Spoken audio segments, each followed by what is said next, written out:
Hai,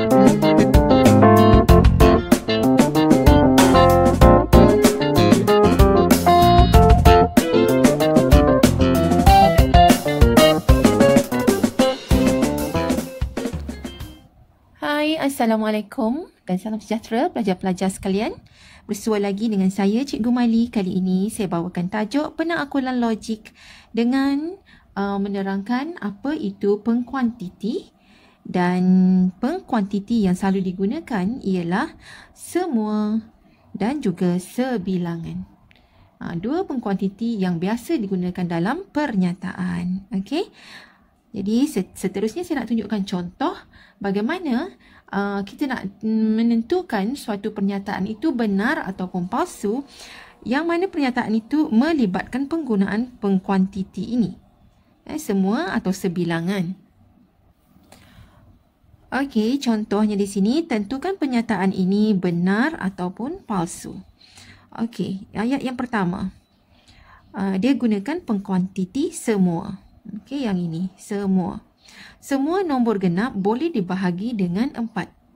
Okey, adakah pernyataan ini ada suatu pernyataan tetapi kita nak tentukan dia benar ataupun palsu? Dia guna pengkuantiti semua.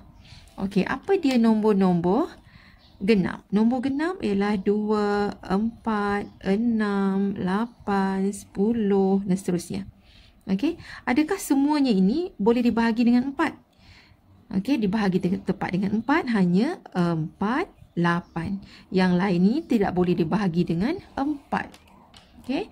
Jadi dalam kes ini semua nombor genap boleh dibahagi dengan 4 adalah merupakan pernyataan palsu. Okey. Kalau kita nak tukar dia daripada pernyataan palsu menjadi pernyataan benar, semua dekat sini kena tukar dia menjadi sebilangan. Sebilangan nombor genap boleh dibahagi dengan 4, baru dia jadi benar. Sebab hanya sebahagian sahaja yang kita boleh bahagi dengan 4. Okay, kalau diletak pengkuantiti semua, menjadikan ayat ini adalah merupakan pernyataan palsu. Okay. Contoh yang kedua, sebilangan segitiga mempunyai dua sisi yang sama panjang. Okey, dalam kes yang kedua ini dia menggunakan pengkuantiti sebilangan. Okey, jadi dia menceritakan sebilangan segitiga mempunyai dua sisi yang sama panjang. Jadi kalau kita ingat semula segitiga, ada segitiga yang mana semua sisi dia sama panjang. Ada segitiga yang dua sisi sahaja sama panjang.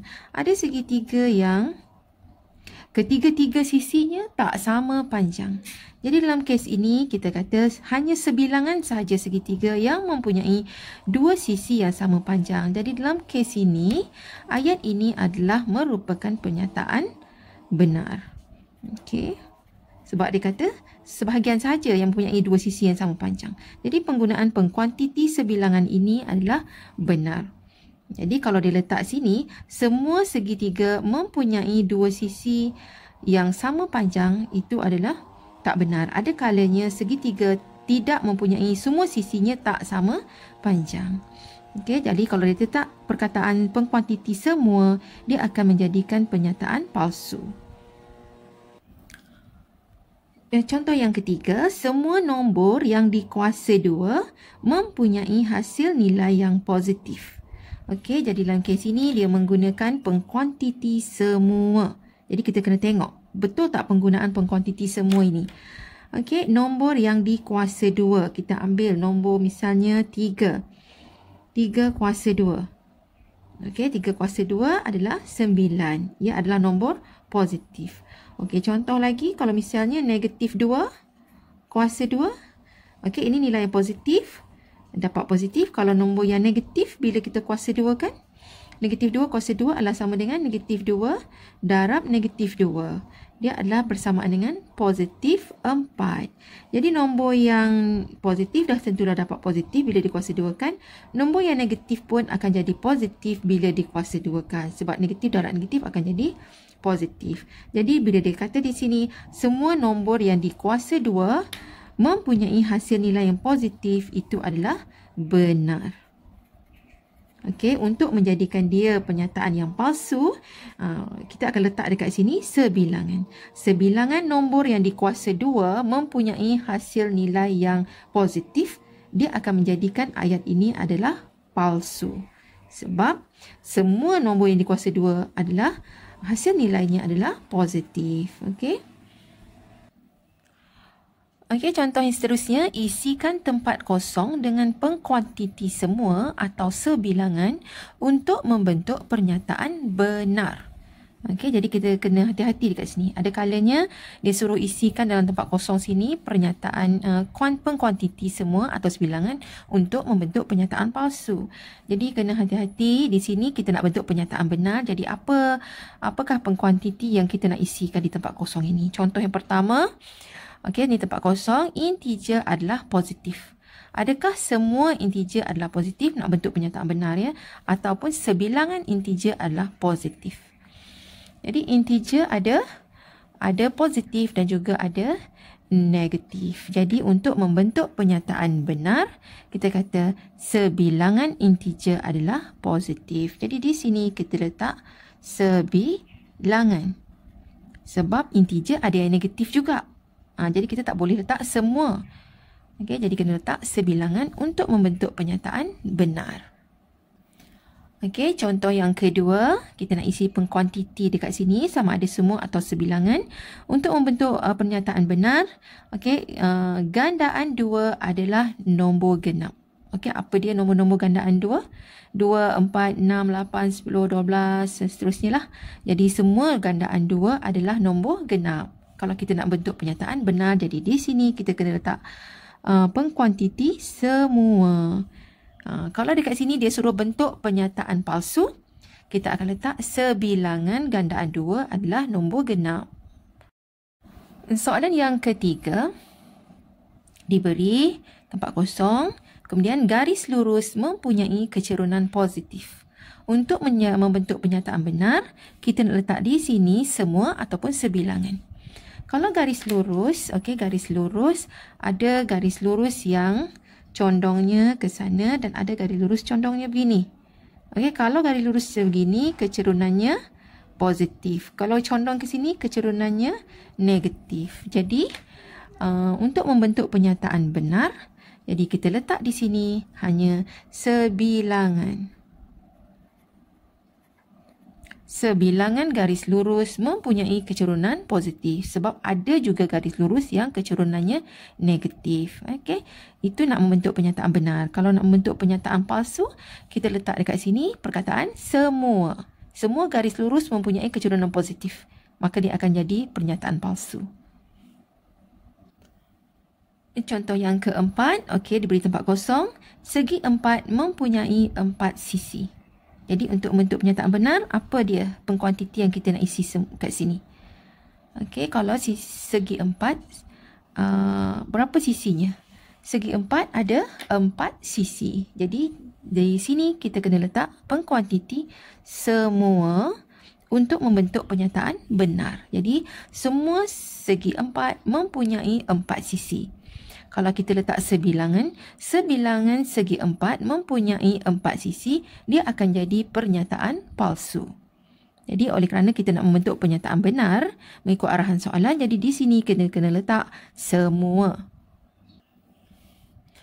Contoh yang kelima, diberi tempat kosong, sudut tirus kurang daripada 90 darjah. Okey, jadi kita nak letak semua atau sebilangan di sini supaya dia jadi pernyataan benar. Okey, jadi kita kena faham dulu sudut tirus tu macam mana. Sudut tirus adalah sudut yang semuanya kurang dari 90. Okey, jadi di sini untuk membentuk pernyataan benar kita kena letak semua. Semua sudut tirus kurang dari 90 darjah.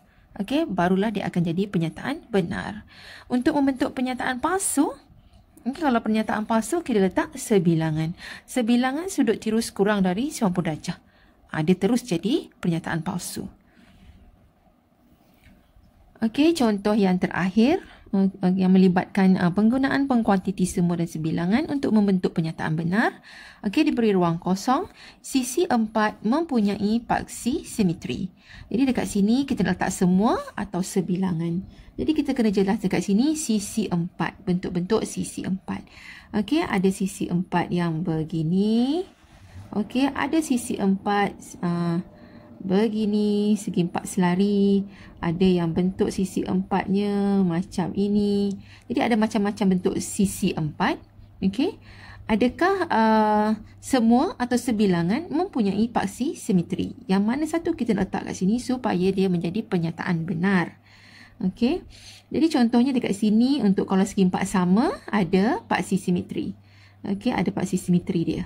Jadi kalau segi 4 bentuk ini, kita kata ini ada paksi simetrinya. Jadi kalau segi 4 selari, dia tiada paksi simetrinya. Jadi di sini kita tak boleh letak semua. Semua sisi 4 mempunyai paksi simetri.